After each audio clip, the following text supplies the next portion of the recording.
The Adventure of the Illustrious Butterflies Client. Vibe audiobook. "It can't hurt now," was Sherlock Holmes's comment when, for the 10th time in as many years, I asked his leave to reveal the following narrative. So it was that at last I obtained permission to put on record what was, in some ways, the supreme moment of my friend's career. Both Holmes and I had a weakness for the Turkish bath. It was over a smoke in the pleasant lassitude of the drying room that I have found him less reticent and more human than anywhere else.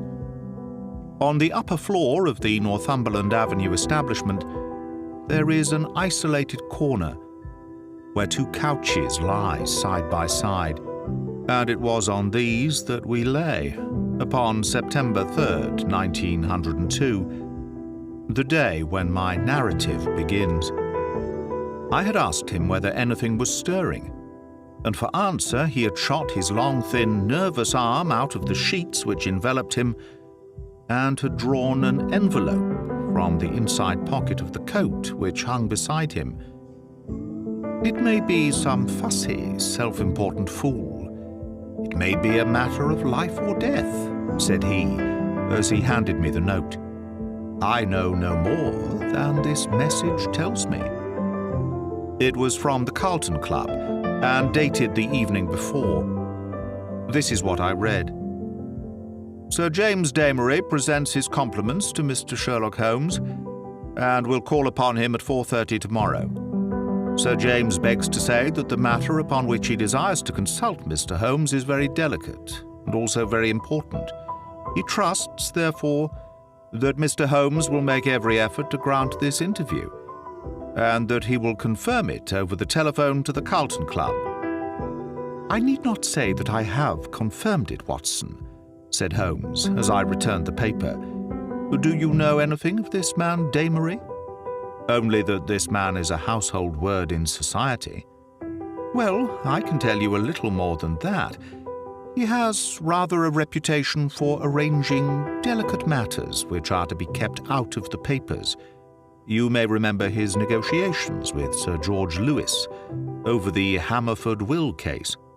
He is a man of the world, with a natural turn for diplomacy.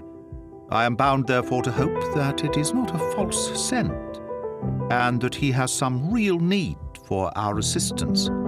"Our? Well, if you will be so good, Watson." "I shall be honored." "Then you have the hour, 4:30. Until then, we can put the matter out of our heads." I was living in my own rooms in Queen Anne Street at the time, but I was round at Baker Street before the time named. Sharp to the half hour, Colonel Sir James Damery was announced. It is hardly necessary to describe him, for many will remember that large, bluff, honest personality, that broad, clean-shaven face, and above all, that pleasant, mellow voice. Frankness shone from his grey Irish eyes, and good humour played round his mobile, smiling lips. His loosened top hat, his dark frock coat, indeed, every detail, from the pearl pin in the black satin cravat to the lavender spats over the varnished shoes, spoke of the meticulous care in dress for which he was famous. The big, masterful aristocrat dominated the little room. "Of course, I was prepared to find Dr. Watson," he remarked with a courteous bow. "His collaboration may be very necessary, for we are dealing on this occasion, Mr. Holmes, with a man to whom violence is familiar and who will, literally, stick at nothing. I should say that there is no more dangerous man in Europe." "I have had several opponents to whom that flattering term has been applied," said Holmes with a smile. "Don't you smoke? Then you will excuse me if I light my pipe. If your man is more dangerous than the late Professor Moriarty, or than the living Colonel Sebastian Moran, then he is indeed worth meeting. May I ask his name?" "Have you ever heard of Baron Gruner?" "You mean the Austrian murderer?" Colonel Damery threw up his kid-gloved hands with a laugh. "There is no getting past you, Mr. Holmes. Wonderful. So you have already sized him up as a murderer? It is my business to follow the details of continental crime. Who could possibly have read what happened at Prague and have any doubts as to the man's guilt? It was a purely technical legal point, and the suspicious death of a witness that saved him. I am as sure that he killed his wife when the so-called accident happened in the Splugen Pass as if I had seen him do it. I knew also that he had come to England and had a presentiment that sooner or later he would find me some work to do. Well, what has Baron Gruner been up to? I presume it is not this old tragedy which has come up again. No, it is more serious than that. To revenge crime is important, but to prevent it is more so.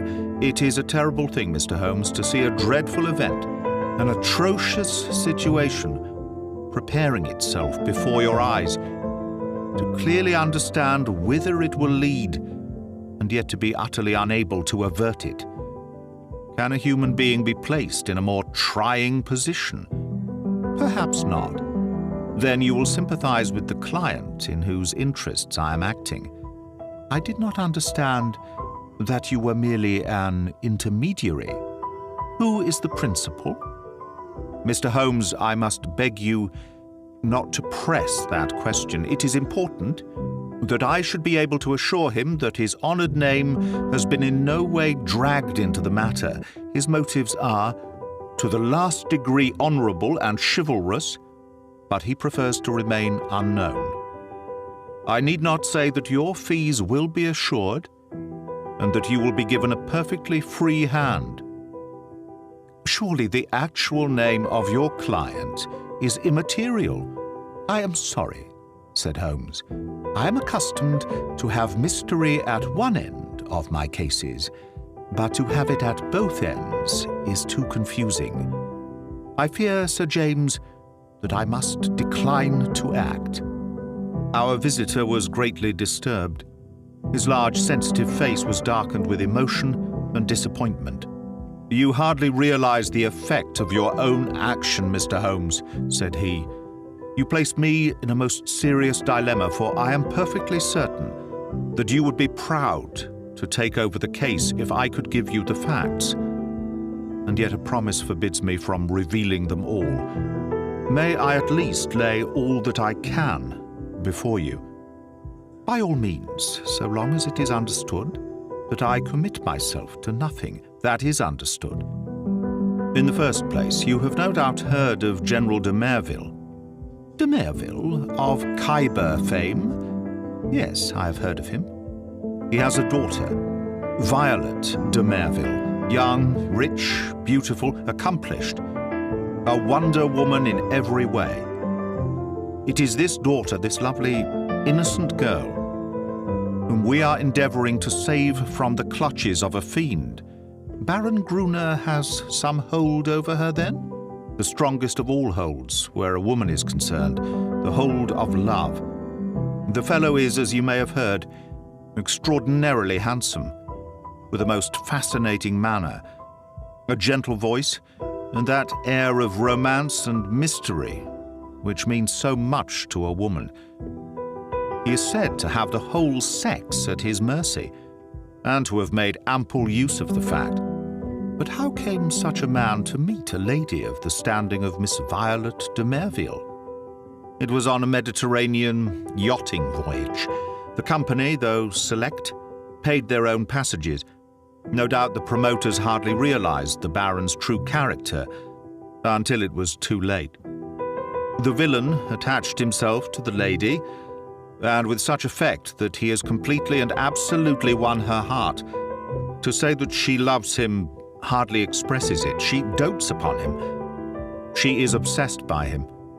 Outside of him, there is nothing on earth. She will not hear one word against him. Everything has been done to cure her of her madness, but in vain. To sum up, she proposes to marry him next month. As she is of age and has a will of iron, It is hard to know how to prevent her. Does she know about the Austrian episode? The cunning devil has told her every unsavory public scandal of his past life, but always in such a way as to make himself out to be an innocent martyr. She absolutely accepts his version and will listen to no other. Dear me, but surely you have inadvertently let out the name of your client. It is no doubt General de Merville. Our visitor fidgeted in his chair. I could deceive you by saying so, Mr. Holmes, but it would not be true.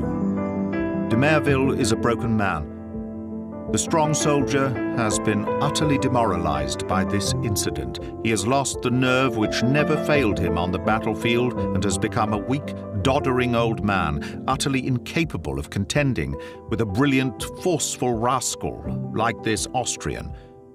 My client, however, is an old friend, one who has known the general intimately for many years and taken a paternal interest in this young girl since she wore short frocks. He cannot see this tragedy consummated without some attempt to stop it. There is nothing in which Scotland Yard can act. It was his own suggestion that you should be called in, but it was, as I have said, on the express stipulation that he should not be personally involved in the matter. I have no doubt, Mr. Holmes, with your great powers you could easily trace my client back through me. But I must ask you as a point of honor to refrain from doing so, and not to break in upon his incognito. Holmes gave a whimsical smile. I think I may safely promise that, said he. I may add that your problem interests me, and that I shall be prepared to look into it. How shall I keep in touch with you? The Carlton Club will find me, but in case of emergency there is a private telephone call, XX31. Holmes noted it down and sat, still smiling, with the open memorandum book upon his knee. The Baron's present address, please. Vernon Lodge, near Kingston. It is a large house. He has been fortunate in some rather shady speculations and is a rich man, which naturally makes him a more dangerous antagonist. Is he at home at present?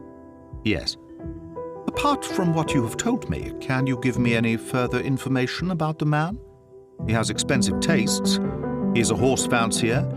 For a short time he played polo at Hurlingham, but then this Prague affair got noised about and he had to leave. He collects books and pictures. He is a man with a considerable artistic side to his nature. He is, I believe, a recognized authority upon Chinese pottery and has written a book upon the subject. A complex mind, said Holmes. All great criminals have that. My old friend Charlie Peace was a violin virtuoso. Wainwright was no mean artist. I could quote many more. Well, Sir James, you will inform your client that I am turning my mind upon Baron Gruner. I can say no more. I have some sources of information of my own, and I dare say we may find some means of opening the matter up. When our visitor had left us, Holmes sat so long in deep thought that it seemed to me that he had forgotten my presence. At last, however, he came briskly back to earth. Well, Watson, any views? He asked. I should think you had better see the young lady herself. My dear Watson, if her poor old broken father cannot move her, how shall I, a stranger, prevail? And yet there is something in the suggestion, if all else fails, but I think we must begin from a different angle. I rather fancy that Shinwell Johnson might be a help. I have not had occasion to mention Shinwell Johnson in these memoirs, because I have seldom drawn my cases from the latter phases of my friend's career. During the first years of the century, he became a valuable assistant. Johnson, I grieve to say, made his name first as a very dangerous villain, and served 2 terms at Parkhurst. Finally, he repented and allied himself to Holmes, acting as his agent in the huge criminal underworld of London, and obtaining information which often proved to be of vital importance. Had Johnson been a narc of the police, he would soon have been exposed. But as he dealt with cases which never came directly into the courts, his activities were never realized by his companions. With the glamour of his 2 convictions upon him, he had the entree of every nightclub, doss house, and gambling den in the town, and his quick observation and active brain made him an ideal agent for gaining information. It was to him that Sherlock Holmes now proposed to turn. It was not possible for me to follow the immediate steps taken by my friend, for I had some pressing professional business of my own. But I met him by appointment that evening at Simpson's, where, sitting at a small table in the front window and looking down at the rushing stream of life in the Strand, he told me something of what had passed. "Johnson is on the prowl," said he. "He may pick up some garbage in the darker recesses of the underworld, for it is down there, amid the black roots of crime, that we must hunt for this man's secrets. But if the lady will not accept what is already known, why should any fresh discovery of yours turn her from her purpose? Who knows, Watson? Woman's heart and mind are insoluble puzzles to the male. Murder might be condoned or explained, and yet some smaller offence might rankle. Baron Gruner remarked to me—" "He remarked to you? Oh, to be sure. I have not told you of my plans. Well, Watson, I love to come to close grips with my man. I like to meet him eye to eye and read for myself the stuff that he is made of. When I had given Johnson his instructions, I took a cab out to Kingston and found the Baron in a most affable mood. Did he recognize you? There was no difficulty about that, for I simply sent in my card. He is an excellent antagonist, cool as ice, silky-voiced and soothing as one of your fashionable consultants, and poisonous as a cobra. He has breeding in him, a real aristocrat of crime, with a superficial suggestion of afternoon tea and all the cruelty of the grave behind it. Yes, I am glad to have had my attention called to Baron Adalbert Gruner. You say he was affable, a purring cat who thinks he sees prospective mice. Some people's affability is more deadly than the violence of coarser souls. His greeting was characteristic. "I rather thought I should see you sooner or later, Mr. Holmes," said he. "You have been engaged, no doubt, by General de Merville to endeavor to stop my marriage with his daughter Violet. That is so, is it not?" I acquiesced. "My dear man," said he, "you will only ruin your own well-deserved reputation. It is not a case in which you can possibly succeed. You will have barren work, to say nothing of incurring some danger. Let me very strongly advise you to draw off at once." "It is curious," I answered, "but that was the very advice which I had intended to give you. I have a respect for your brains, Baron, and the little which I have seen of your personality has not lessened it. Let me put it to you as man to man. No one wants to rake up your past and make you unduly uncomfortable. It is over, and you are now in smooth waters. But if you persist in this marriage, you will raise up a swarm of powerful enemies who will never leave you alone until they have made England too hot to hold you. Is the game worth it? Surely you would be wiser if you left the lady alone. It would not be pleasant for you if these facts of your past were brought to her notice. The Baron has little waxed tips of hair under his nose, like the short antennae of an insect. These quivered with amusement as he listened, and he finally broke into a gentle chuckle. "Excuse my amusement, Mr. Holmes," said he, "but it is really funny to see you trying to play a hand with no cards in it. I don't think anyone could do it better. But it is rather pathetic all the same. Not a color card there, Mr. Holmes. Nothing but the smallest of the small. So you think. So I know. Let me make the thing clear to you, for my own hand is so strong that I can afford to show it. I have been fortunate enough to win the entire affection of this lady. This was given to me in spite of the fact that I told her very clearly of all the unhappy incidents in my past life.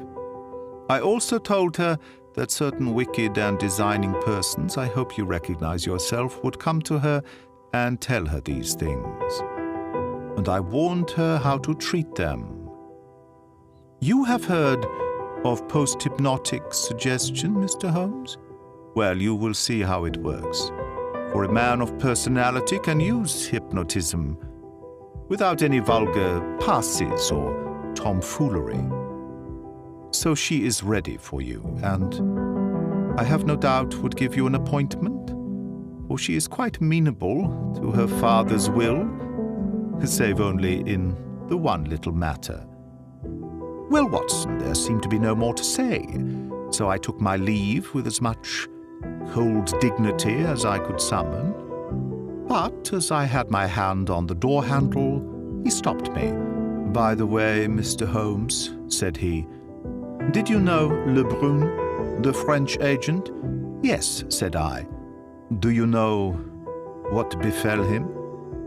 I heard that he was beaten by some Apaches in the Montmartre district and crippled for life. Quite true, Mr. Holmes. By a curious coincidence, he had been inquiring into my affairs only a week before.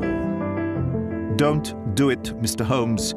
It's not a lucky thing to do. Several have found that out. My last word to you is, go your own way and let me go mine. Goodbye. So there you are, Watson. You are up to date now. The fellow seems dangerous, mighty dangerous. I disregard the blusterer, but this is the sort of man who says rather less than he means. Must you interfere? Does it really matter if he marries the girl? Considering that he undoubtedly murdered his last wife, I should say it mattered very much. Besides, the client. Well, we need not discuss that. When you have finished your coffee, you had best come home with me, for the blithe Shinwell will be there with his report. We found him, sure enough, a huge, coarse, red-faced, scorbutic man, with a pair of vivid black eyes, which were the only external sign of the very cunning mind within.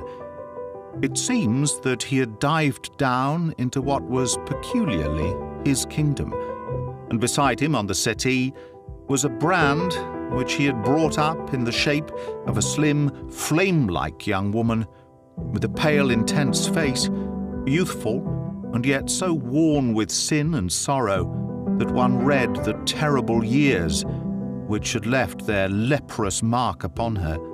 "This is Miss Kitty Winter," said Shinwell Johnson, waving his fat hand as an introduction. "What she don't know, well there, she'll speak for herself. Put my hand right on her, Mr. Holmes, within an hour of your message." "I'm easy to find," said the young woman. "Hell, London. Guess me every time. Same address for Porky Shinwell. We're old mates, Porky, you and I, but by cripes there is another who ought to be down in a lower hell than we, if there was any justice in the world. That is the man you were after, Mr. Holmes." Holmes smiled. "I gather we have your good wishes, Miss Winter. If I can help to put him where he belongs, I'm yours to the rattle," said our visitor with fierce energy.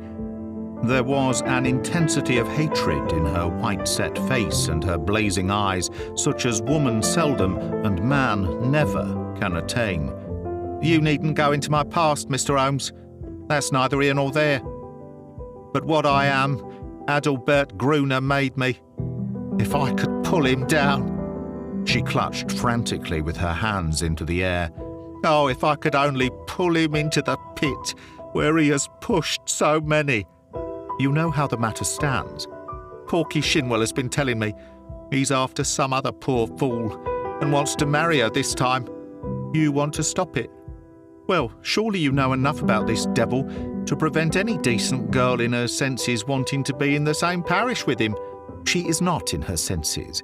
She is madly in love. She has been told all about him. She cares nothing. Told about the murder? Yes. My lord, she must have a nerve. She puts them all down as slanders. Couldn't you lay proofs before her silly eyes? Well, can you help us do so? Ain't I a proof myself, if I stood before her and told her how he used me? Would you do this? Would I? Would I not? Well, it might be worth trying. But he has told her most of his sins and had pardon from her, and I understand she will not reopen the question. I'll lay he didn't tell her all, said Miss Winter. I caught a glimpse of 1 or 2 murders besides the one that made such a fuss. He would speak of someone in his velvet way and then look at me with a steady eye and say, he died within a month. It wasn't hot air either. But I took little notice, you see. I loved him myself at that time. Whatever he did went with me. Same as with this poor fool. There was just one thing that shook me. Yes, by cripes, if it had not been for his poisonous lying tongue that explains and soothes, I'd have left him that very night. It's a book he has. A brown leather book with a lock and his arms in gold on the outside.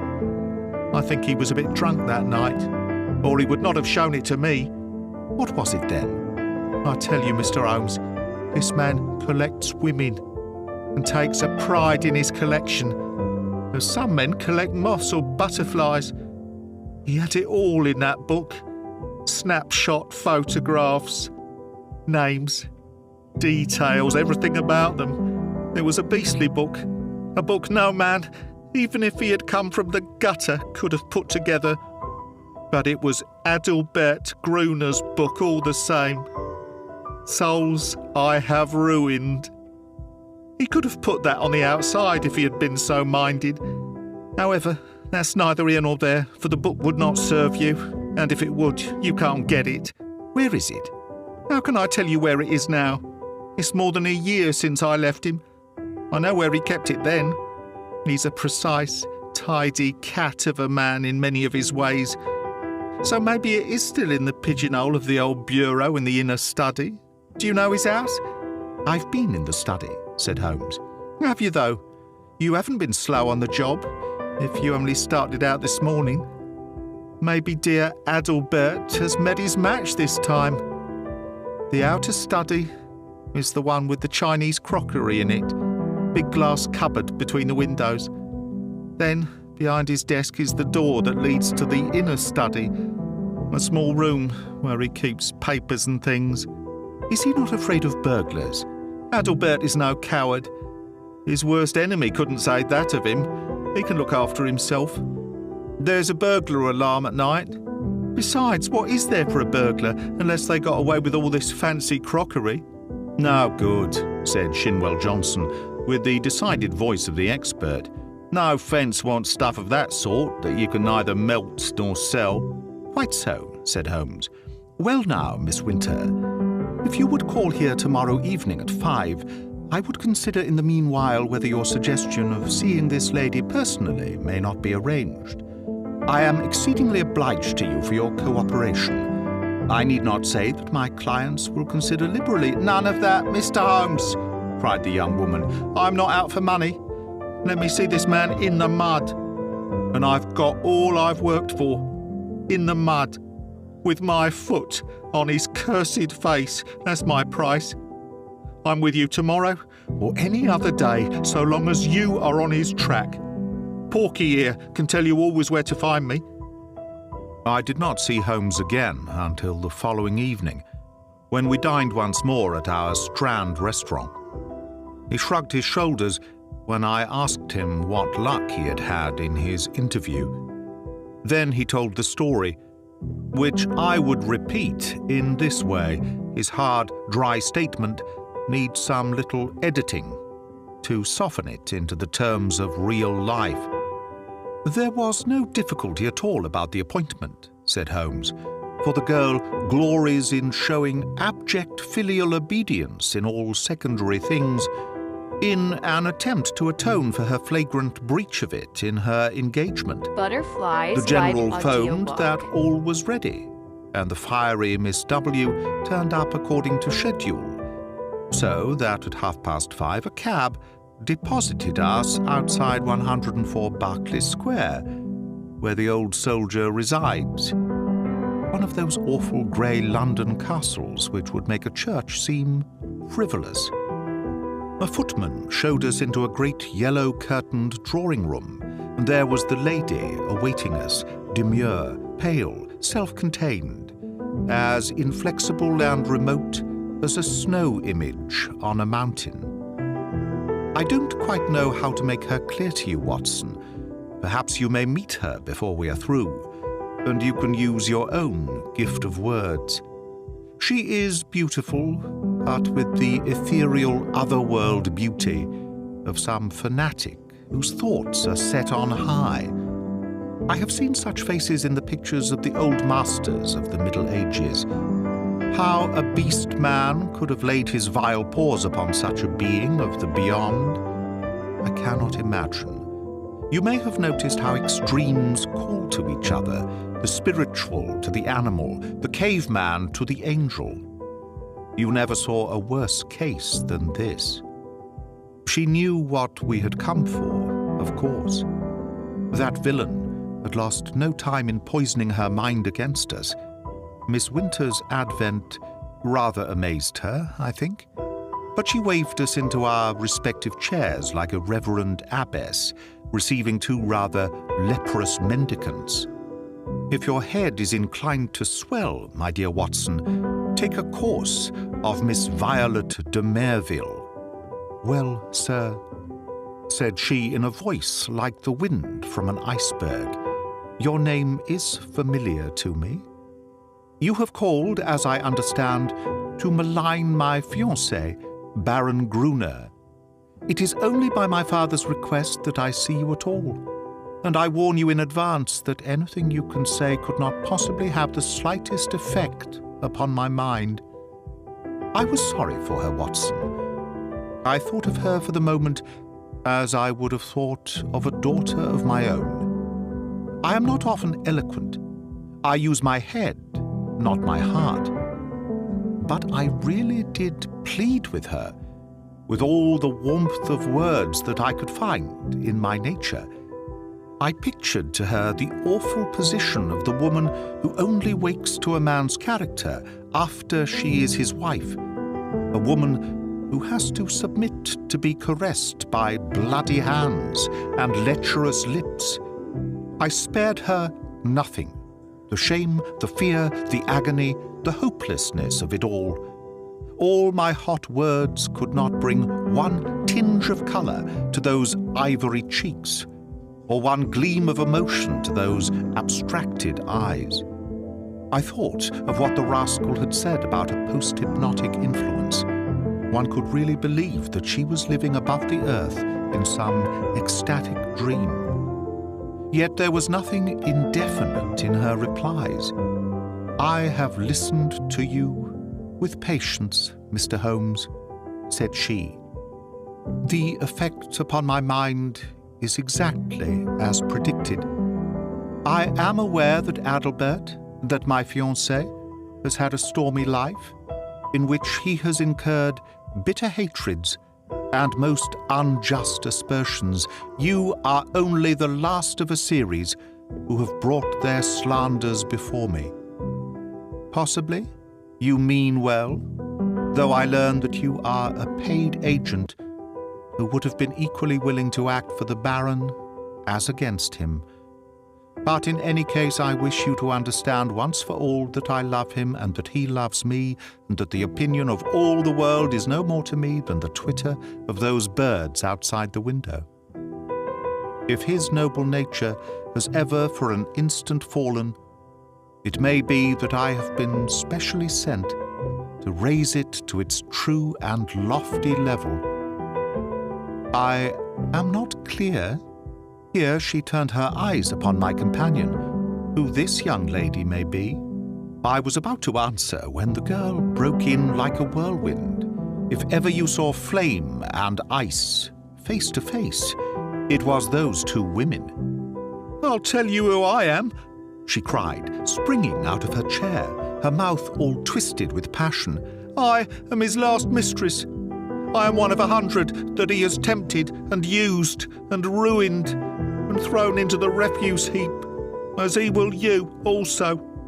Your refuse heap is more likely to be a grave, and maybe that's the best. I tell you, you foolish woman, if you marry this man, he'll be the death of you. It may be a broken heart, or it may be a broken neck, but he'll have you one way or the other. It's not out of love for you I'm speaking. I don't care a tinker's curse whether you live or die. It's out of hate for him, and to spite him, and to get back on him for what he did to me. But it's all the same, and you needn't look at me like that, my fine lady, for you may be lower than I am before you are through with it." "I should prefer not to discuss such matters," said Mr. Merville coldly. "Let me say once for all that I am aware of 3 passages in my fiancé's life in which he became entangled with designing women, and that I am assured of his hearty repentance for any evil that he may have done." "3 passages?" screamed my companion. "You fool! You unutterable fool!" "Mr. Holmes, I beg that you will bring this interview to an end," said the icy voice. "I have obeyed my father's wish in seeing you, but I am not compelled to listen to the ravings of this person." With an oath, Miss Winter darted forward, and if I had not caught her wrist, she would have clutched this maddening woman by the hair. I dragged her towards the door, and was lucky to get her back into the cab without a public scene, for she was beside herself with rage. In a cold way, I felt pretty furious myself, Watson, for there was something indescribably annoying in the calm aloofness and supreme self-complacence of the woman whom we were trying to save. So now, once again, you know exactly how we stand. And it is clear that I must plan some fresh opening move, for this gambit won't work. I'll keep in touch with you, Watson, for it is more than likely that you will have your part to play, though it is just possible that the next move may lie with them rather than with us. And it did. Their blow fell, or his blow rather, for never could I believe that the lady was privy to it. I think I could show you the very paving stone upon which I stood when my eyes fell upon the placard, and a pang of horror passed through my very soul. It was between the Grand Hotel and Charing Cross Station, where a one-legged news vendor displayed his evening papers.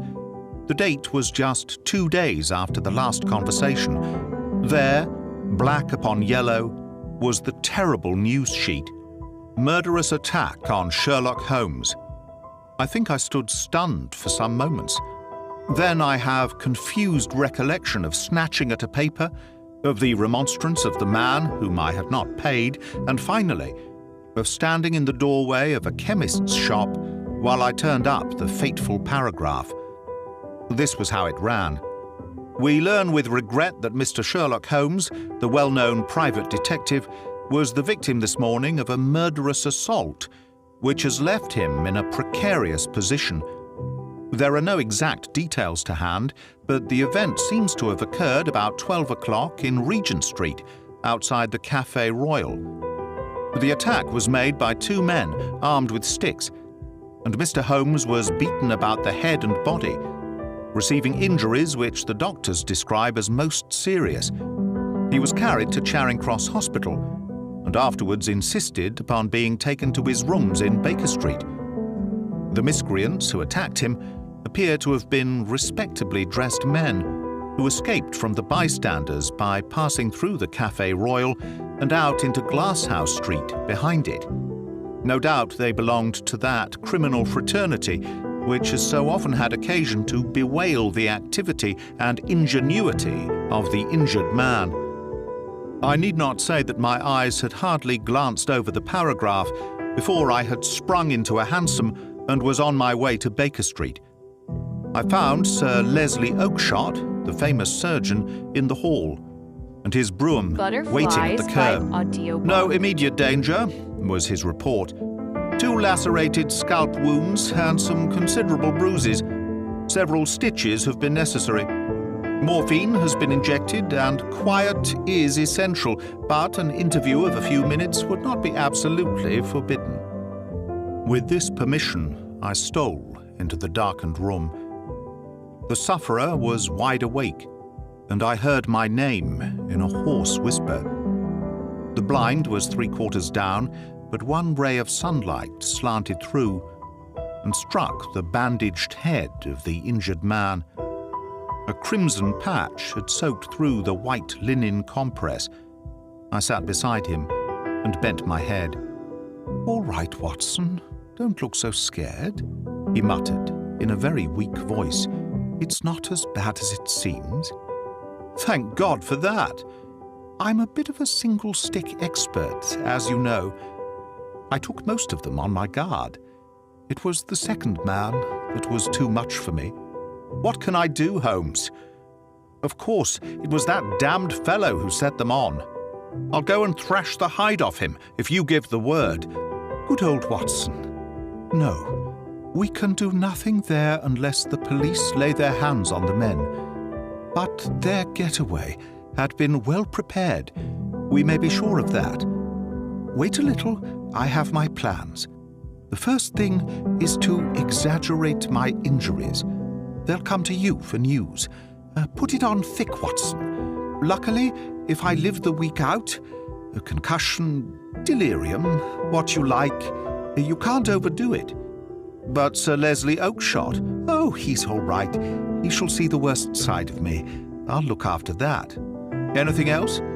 Yes, tell Shinwell Johnson to get that girl out of the way. Those beauties will be after her now. They know, of course, that she was with me in the case. If they dared to do me in, it is not likely they will neglect her. That is urgent. Do it tonight." "I'll go now. Anything more?" "Put my pipe on the table and the tobacco slipper." "Right. Come in each morning and we will plan our campaign." I arranged with Johnson that evening to take Miss Winter to a quiet suburb and see that she lay low until the danger was past. For 6 days, the public were under the impression that Holmes was at the door of death. The bulletins were very grave, and there were sinister paragraphs in the papers. My continual visits assured me that it was not so bad as that. His wiry constitution and his determined will were working wonders. He was recovering fast, and I had suspicions at times that he was really finding himself faster than he pretended even to me. There was a curious, secretive streak in the man which led to many dramatic effects, but left even his closest friend guessing as to what his exact plans might be. He pushed to an extreme the axiom that the only safe plotter was he who plotted alone. I was nearer him than anyone else, and yet I was always conscious of the gap between. On the 7th day, the stitches were taken out, in spite of which there was a report of erysipelas in the evening papers. The same evening papers had an announcement which I was bound, sick or well, to carry to my friend. It was simply that among the passengers on the Cunard boat Ruritania, starting from Liverpool on Friday, was the Baron Adalbert Gruner, who had some important financial business to settle in the States before his impending wedding to Miss Violet de Merville, only daughter of etc., etc. Holmes listened to the news with a cold, concentrated look upon his pale face, which told me that it hit him hard. "Friday!" he cried. "Only 3 clear days. I believe the rascal wants to put himself out of danger's way, but he won't, Watson. By the Lord Harry, he won't. Now, Watson, I want you to do something for me. I am here to be used, Holmes. Well then, spend the next 24 hours in an intensive study of Chinese pottery. He gave no explanations, and I asked for none. By long experience, I had learned the wisdom of obedience. But when I had left his room, I walked down Baker Street, revolving in my head how on earth I was to carry out so strange an order. Finally, I drove to the London Library in St. James's Square, put the matter to my friend Lomax, the sub-librarian, and departed to my rooms with a goodly volume under my arm. It is said that the barrister who crams up a case with such care that he can examine an expert witness upon the Monday has forgotten all his forced knowledge before the Saturday. Certainly I should not like now to pose as an authority upon ceramics. And yet all that evening, and all that night, with a short interval for rest, and all next morning, I was sucking in knowledge and committing names to memory. There I learned of the hallmarks of the great artist-decorators, of the mystery of cyclical dates, the marks of the Hung Wu, and the beauties of Yung Lo, the writings of Tang Ying, and the glories of the primitive period of the Sung and the Yuan. I was charged with all this information when I called upon Holmes next evening. He was out of bed now, though you would not have guessed it from the published reports, and he sat with his much bandaged head resting upon his hand in the depth of his favourite armchair. "Why, Holmes," I said, "if one believed the papers, you are dying." "That," said he, "is the very impression which I intended to convey. And now, Watson, have you learned your lessons? At least I have tried to. Good. You could keep up an intelligent conversation on the subject? I believe I could. Then hand me that little box from the mantelpiece." He opened the lid and took out a small object, most carefully wrapped in some fine Eastern silk. This he unfolded and disclosed a delicate little saucer of the most beautiful deep blue colour. "It needs careful handling, Watson. This is the real eggshell pottery of the Ming dynasty. No finer piece ever passed through Christie's. A complete set of this would be worth a king's ransom. In fact, it is doubtful if there is a complete set outside the imperial palace of Peking. The sight of this would drive a real connoisseur wild.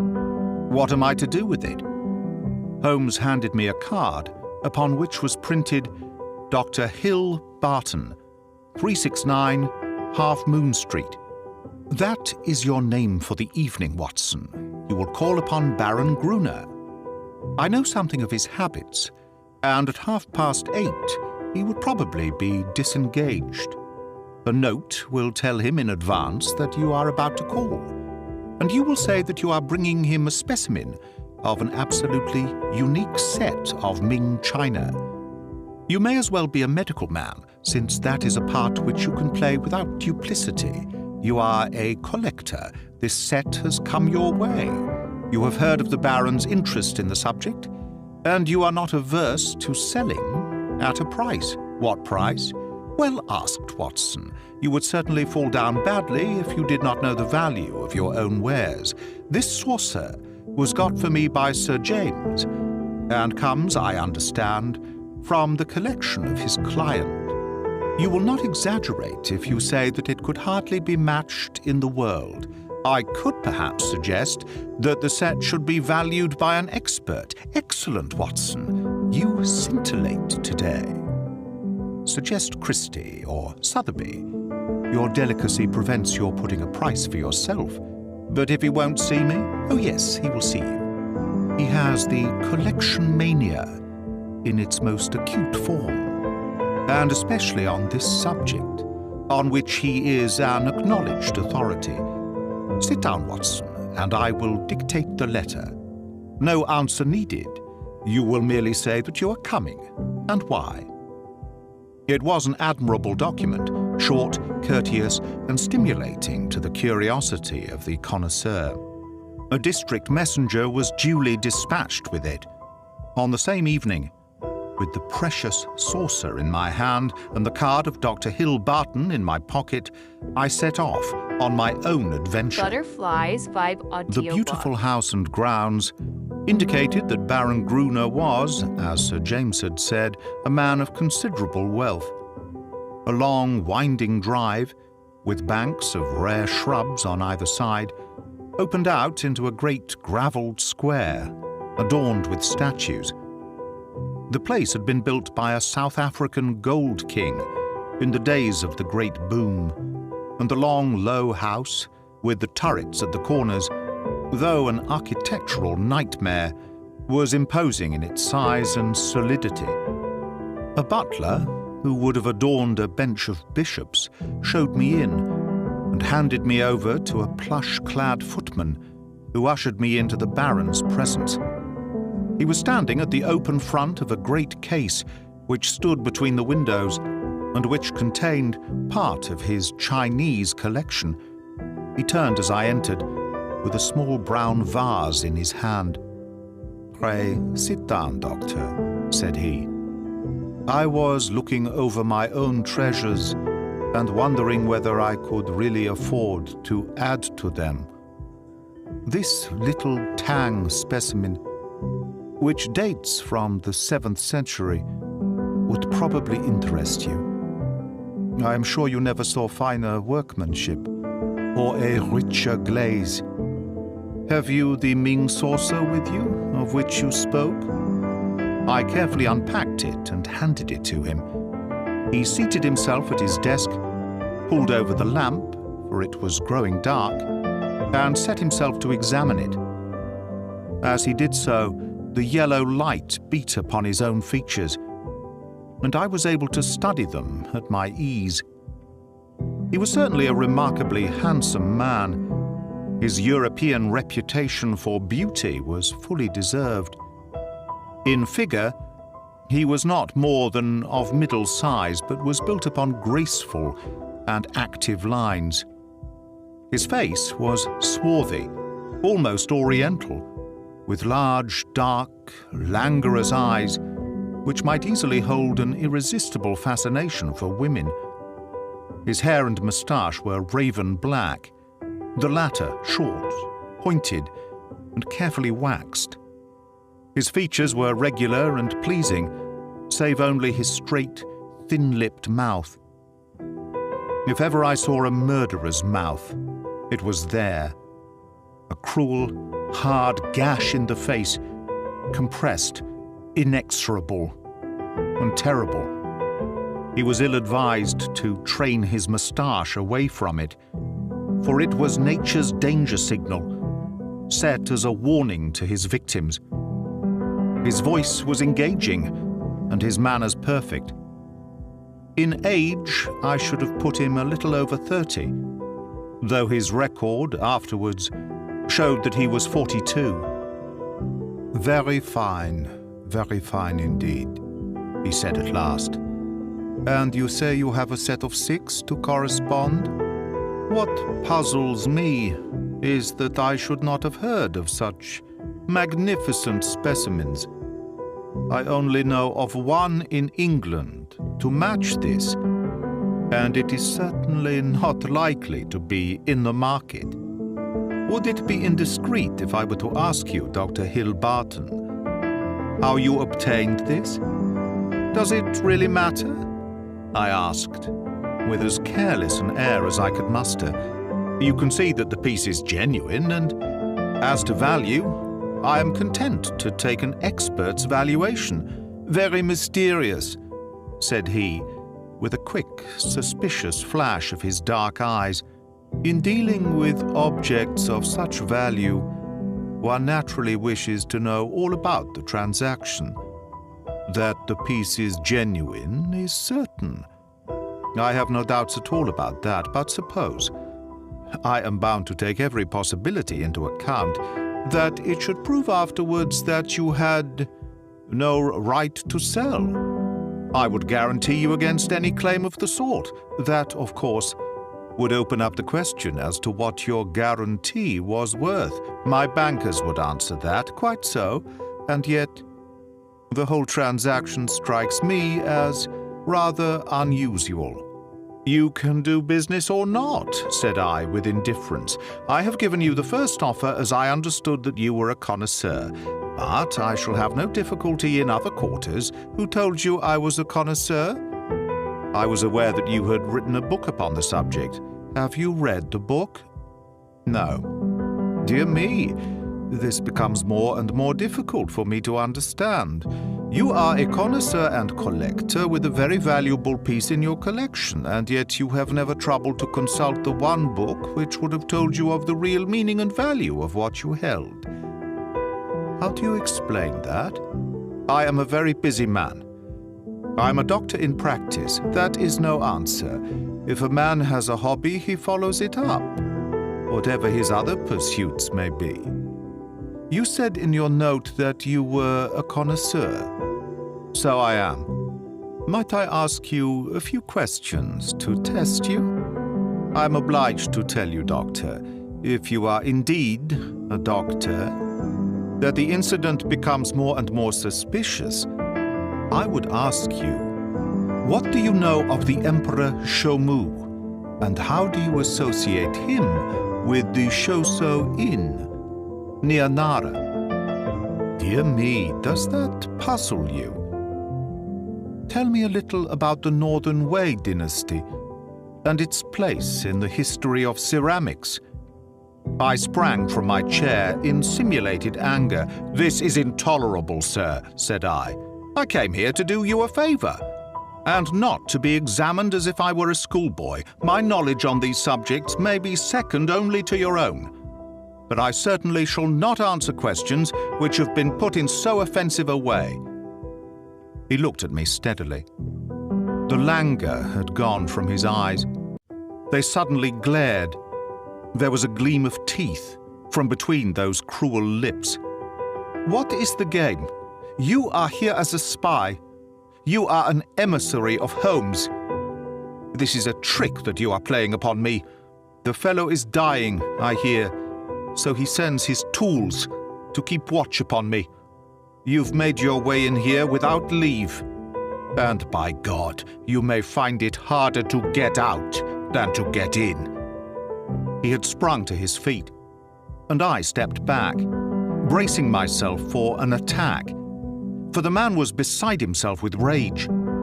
He may have suspected me from the first.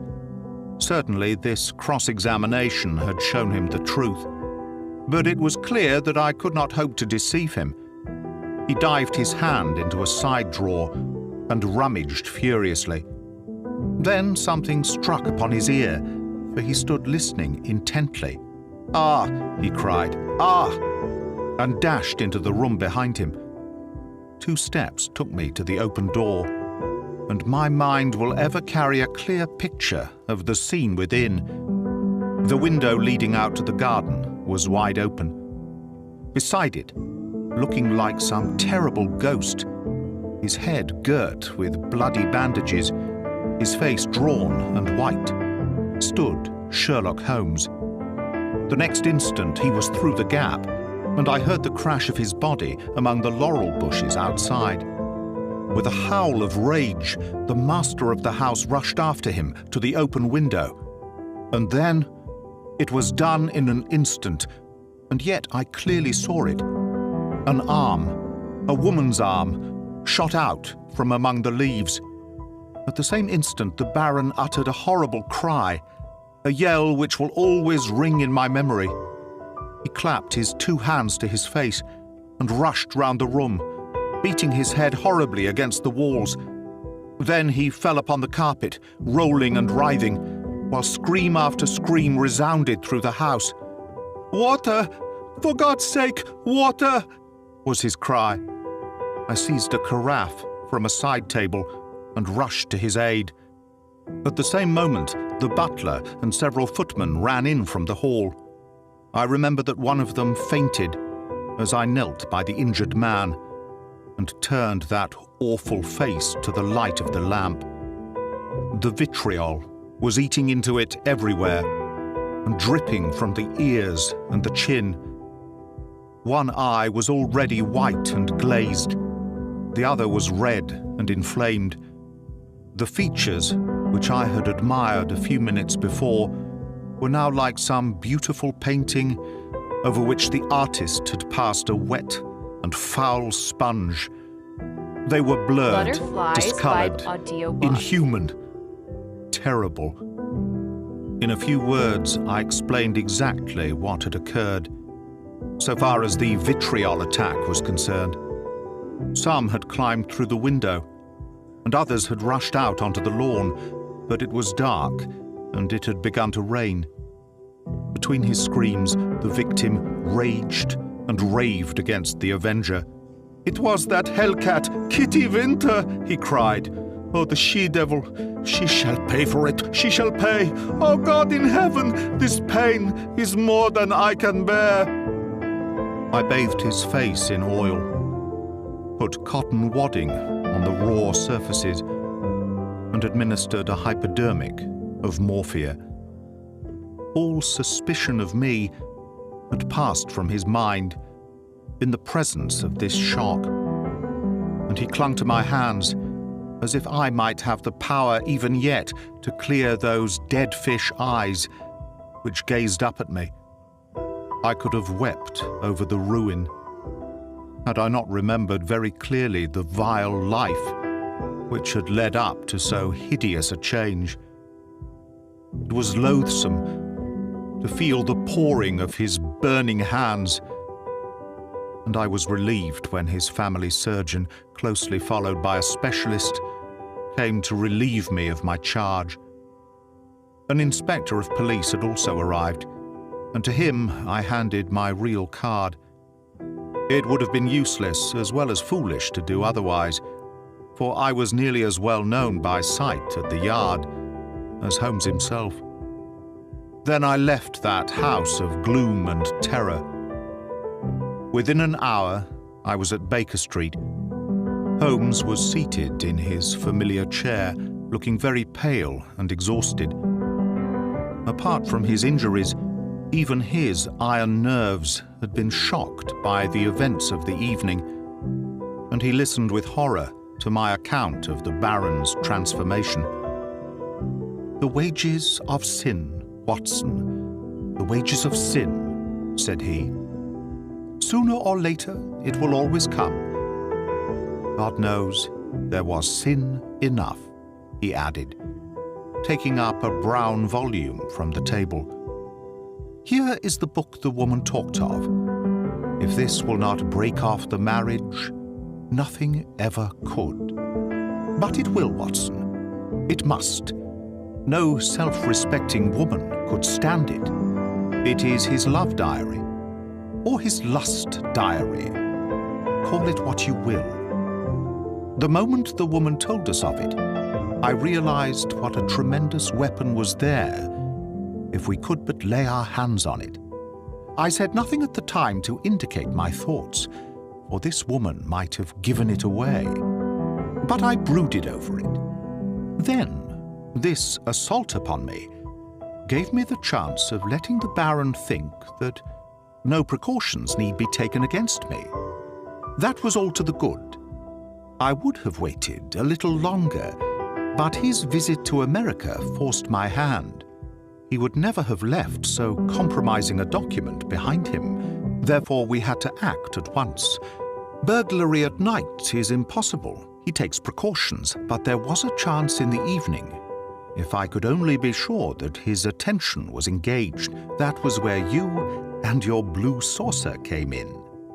But I had to be sure of the position of the book, and I knew I had only a few minutes in which to act, for my time was limited by your knowledge of Chinese pottery. Therefore, I gathered the girl up at the last moment. How could I guess what the little packet was that she carried so carefully under her cloak? I thought she had come altogether on my business, but it seems she had some of her own. He guessed I came from you. I feared he would, but you held him in play just long enough for me to get the book. though not long enough for an unobserved escape. "Ah, Sir James, I am very glad you have come." Our courtly friend had appeared in answer to a previous summons. He listened with the deepest attention of Holmes's account of what had occurred. "You have done wonders, wonders!" he cried when he had heard the narrative. "But if these injuries are as terrible as Dr. Watson describes, then surely our purpose of thwarting the marriage is sufficiently gained without the use of this horrible book." Holmes shook his head. Women of the de Merville type do not act like that. She would love him the more as a disfigured martyr. No, it is his moral side, not his physical, which we have to destroy. That book will bring her back to earth, and I know nothing else that could. It is in his own writing. She cannot get past it. Sir James carried away both it and the precious saucer. As I was myself overdue, I went down with him into the street. A brougham was waiting for him. He sprang in, gave a hurried order to the cockaded coachman, and drove swiftly away. He flung his overcoat half out of the window to cover the armorial bearings upon the panel. But I had seen them, in the glare of our fanlight, nonetheless. I gasped with surprise. Then I turned back and ascended the stair to Holmes's room. "I have found out who our client is," I cried, bursting with my great news. "Why, Holmes, it is a loyal friend and a chivalrous gentleman," said Holmes, holding up a restraining hand. "Let that now and forever be enough for us." I do not know how the incriminating book was used. Sir James may have managed it, or it is more probable that so delicate a task was entrusted to the young lady's father. The effect, at any rate, was all that could be desired. 3 days later appeared a paragraph in the Morning Post to say that the marriage between Baron Adalbert Gruner and Miss Violet de Merville would not take place. The same paper had the first police court hearing of the proceedings against Miss Kitty Winter on the grave charge of vitriol throwing. Such extenuating circumstances came out in the trial that the sentence, as will be remembered, was the lowest that was possible for such an offence. Sherlock Holmes was threatened with a prosecution for burglary. But when an object is good and a client is sufficiently illustrious, even the rigid British law becomes human and elastic. My friend has not yet stood in the dock. ButterfliesVibe audiobook. That is the end of The Adventure of the Illustrious Client by Sir Arthur Conan Doyle.